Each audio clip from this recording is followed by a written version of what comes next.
কেমন আছো সবাই? আর এই দেখো আমরা ছট পূজার প্রসাদ বানাচ্ছি। খাস্তা না ঠেকুয়া বলো জানি না, এটা খাস্তা বানাচ্ছি আমরা। তো পাশের বাড়িতে একটু বানিয়ে দিচ্ছি আমরা। আর এই দেখো সব ফলমূল রাখা আছে, এগুলো ডালা তৈরি করে ঘাটে নিয়ে যাওয়া হবে। তো চলো ঘাটে যাই এভরিওয়ান। তো আমরা ঘাট থেকে চলে এসেছি, এসে এখন আমরা যাচ্ছি সম্পূর্ণ যতগুলো ঘাট হয়েছে আমাদের কালিয়াগঞ্জে সব ঘাট দেখতে।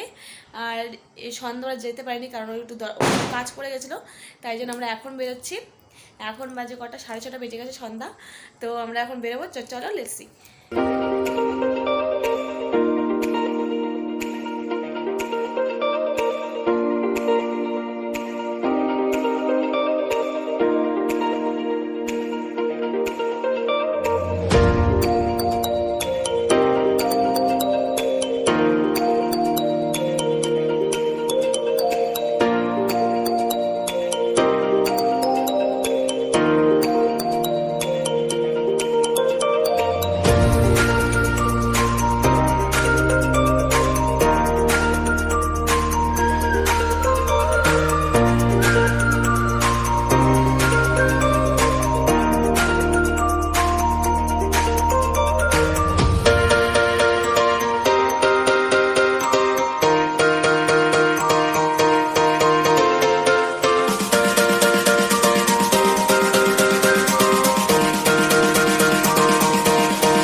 এখন যাবো পাশের বাড়িতে প্রসাদ বানাতে, মানে খাস্তা প্রসাদ, খাস্তা তারপরে কী বলো ঠেকুয়া বলো, তো ঠেকুয়া বানাতে।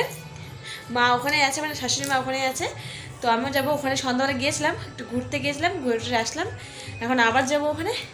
তো চলো ওখানে গিয়ে যাই, নাহলে অনেক দেরি হয়ে যাবে করতে। সবাই করছে অবশ্য, আমার করতে ভালো লাগে, তো আমিও যাবো এখনই। তো যাই ওখানে, চলো। এখন বাজে 4:30, ভোর 4:30। আর আমি তো উঠছি 3টার দিকে, উঠে শুয়েছিলাম। তো এখন যাচ্ছি আমরা ঘাটে, দেখি স্নান করতেও পারি না করতে পারি কোনো ঠিক নেই, খুব ঠান্ডা লাগছে। তাও অন্যবার বেশি ঠান্ডা থাকে, এবার অত ঠান্ডা নেই। তো চলো যাই, সবাইকে গুড মর্নিং। তো হ্যালো ফ্রেন্ডস, আমরা চলে এসেছি ঘাটে। দেখো পুরোটা কেমন অন্ধকার হয়ে আছে, এখনও কেউ ঘাটে নামেনি, মানে জলে নামেনি কেউ এখনও, সবাই একটু পরে নামবে। এখনো পর্যন্ত কেউই নামেনি, সবাই বসে আছে। এই দেখো আস্তে আস্তে সবাই নামছে, এই দেখো নেমে গেল, সবাই নেমে গেল জলে। আর সামনে ওই সাইডের লোকও নেমে গেছে কিছু কিছু, এখনো ভোর ভোর আছে। বাড়ি চলে এসেছি, এখন বাজে কটা 7টা, আর সূর্য বাবা উঠে গেছে। তো সবাই চলে এসছে, তো আমরা চলে এসেছি। এখানে শেষ করছি। ভিডিওটি কেমন লাগলো অবশ্যই কমেন্টে জানাবে, আর ভিডিওটি ভালো লাগলে অবশ্যই লাইক কমেন্ট করে দিও, আর চ্যানেলটিকে অবশ্যই সাবস্ক্রাইব করে দিও। আর যারা নতুন দেখছো আমার ভিডিওটি, তারা অবশ্যই সাবস্ক্রাইব করবেই। তো ভিডিওটা শেষ করে দিচ্ছি এখানেই, দেখা হচ্ছে পরের ভিডিওতে। সবাইকে টাটা, বাই বাই, ভালো থেকো।